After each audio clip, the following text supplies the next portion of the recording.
ప్రతినిధి వికల్ప పేరుతో వచ్చిన ప్రకటన క్లియర్గా చెప్తున్నది ఏమంటే 3 రోజులు పట్టుకొని హిడ్మాని వాళ్ళ భార్య రాజీని ఇంకొక 4 మొత్తం 6 మందిని టార్చర్ చేశారు. ముఖ్యంగా హిడ్మాని అతి దారుణంగా టార్చర్ చేశారు.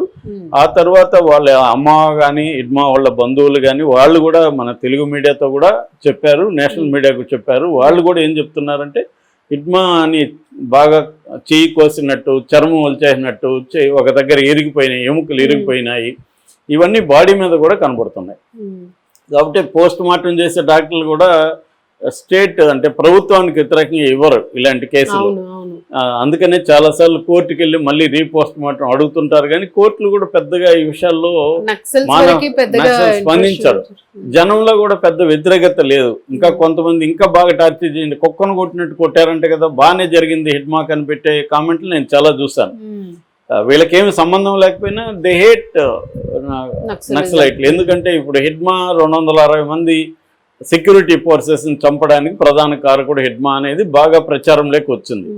ఆయన ఒక్కడే కాకపోయినా ఆయన కూడా పార్ట్ ఆఫ్ ద టీమ్, లేదా ఆయన లీడ్ చేశాడు కొన్నిట్లో.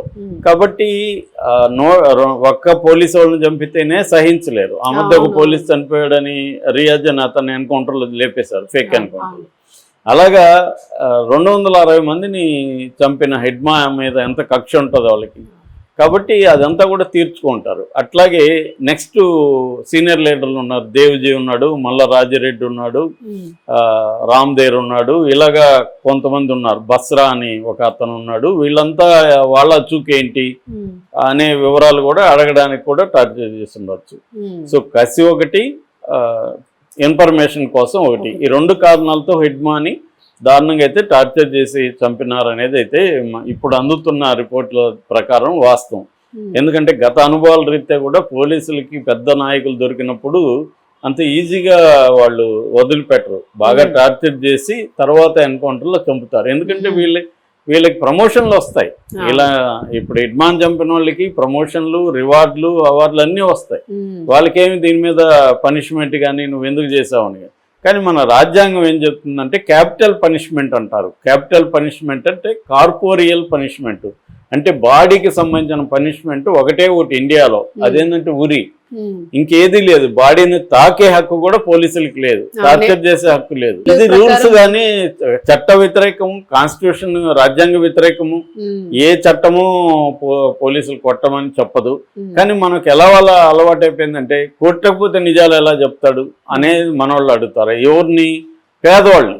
జగన్ని కొట్టకపోతే జగన్ ఎందుకు కొట్టలేదు, లేకపోతే చంద్రబాబుని ఎందుకు కొట్టలేదు, వాళ్ళని కొడితే కూడా నిజాలు వస్తాయిగా, వాళ్ళ మీద ఎందుకు ఎంక్వైరీలు చేస్తున్నారు అంటే వాళ్ళిద్దరు పేర్లు వచ్చాయనేది కాదు. మామూలుగా రాజకీయ నాయకులు ఇప్పుడు పెద్ద పెద్ద కుంభకోణాలు ఉన్నారు, వేల కోట్లు బ్యాంకులకి ఎగ్గొడుతున్నారు, వాళ్ళని ఎప్పుడైనా ఎవరైనా టార్చర్ చేశారండి? జరగదు. కాబట్టి ఇక్కడ ఏంటంటే విషయం ఏంటంటే ఎప్పుడైనా కూడా పేదలు, లేకపోతే దళితులు, గిరిజనులు, వల్నరబుల్ సెక్షన్స్, కులపరంగా కావచ్చు, మతపరంగా, ఏ రకంగా వల్నరబుల్ సెక్షన్స్ మీదనే వైలెన్స్ ఉంటుంది. పెద్దవాళ్ళు హత్యలు చేస్తేమో ఎంక్వైరీలు. ఇప్పుడు వివేకానంద రెడ్డి హత్య, దాంట్లో ఎంక్వైరీలే కానీ అక్కడ కూడా మళ్ళీ మామూలు వాళ్ళని తీసుకెళ్లి కొట్టారనే ఆరోపణలు ఉన్నాయి. వివేకానంద రెడ్డి హత్య కేసులో కూడా సిబిఐ మీద కూడా ఆరోపణలు ఉన్నాయి. అట్లాగే ఈడీ మీద కూడా చాలా ఆరోపణలు ఉన్నాయి. సో ఒకటేంటంటే ఈ మధ్య కాలంలో ప్రత్యర్థులు, రాజకీయ ప్రత్యర్థులను కూడా కొడుతున్నారు. రఘురామరాజుని జగన్ కొట్టించాడనే ఆరోపణ ఉంది. కాళ్ళు. కాబట్టి ఏంటంటే ఇంతకు ముందు వల్నరబుల్ సెక్షన్లే కొట్టేవాళ్ళు, ఇప్పుడు ఏంటంటే వల్నరబుల్ కాకపోయినా రాజకీయంగా వల్నరబుల్ సెక్షన్లు కూడా కొడుతున్నారు. వాళ్ళకి ఇతరేతరగా డబ్బులు ఉంటాయి, వాళ్ళకి అన్ని ఉంటాయి, కానీ కక్ష పెట్టుకొని రాజకీయ దీంతో కొట్టడం కావచ్చు, వేరే రకంగా ఇబ్బందులు పెట్టడం కావచ్చు చేస్తున్నారు. కాబట్టి ఆ రకంగా టార్చర్ అనేది ఇండియన్ కాన్స్టిట్యూషన్లో లేదు. అసలు ఫిజికల్గా మనం తాకడమే బ్యాన్ అన్నమాట. కానీ భయంకరంగా కొడుతున్నారు. సమాజం కూడా దాన్ని ఆమోదించేసింది. పోలీసులు తనదైన పద్ధతిలో విచారించారని వీళ్ళు ఆనందంగా మనం మీడియా రాస్తున్నారు. తనదైన పద్ధతి అంటే అర్థం ఏంటంటే కొట్టడమే, అది అందరికీ తెలుసు. సో అంటే ఇన్వెస్టిగేటివ్ మెథడ్స్, నిజానికి టెక్నాలజీ వచ్చింది, ఇన్వెస్టిగేటివ్ మెథడ్స్ డెవలప్ అయినాయి, ఇవన్నీ ఉన్నా కూడా పోలీసులు చేస్తారు. ఇంకొకటి ఏంటంటే పొలిటికల్ ప్రెజర్ కూడా ఉంటుంది. మనకి జై భీమ్ సినిమాలో అదే చూపించారు. వాళ్ళు ఎందుకు ఎంత టార్చర్ చేస్తారనేది జై భీమ్ సినిమా చూస్తే మనకు అర్థమవుతుంది. అదంతా కూడా రియల్ ఇన్సిడెంట్ బేస్ చేసుకొని తీశారు. సో వాళ్ళ పొలిటికల్ ప్రెజర్ వల్ల కూడా పోలీసులు వాళ్ళని టార్చర్ చేస్తారు. సో హిడ్మాని ఖచ్చితంగా టార్చర్ చేసి చంపారనే దాంట్లో అబద్ధం అయితే ఏమీ లేదు.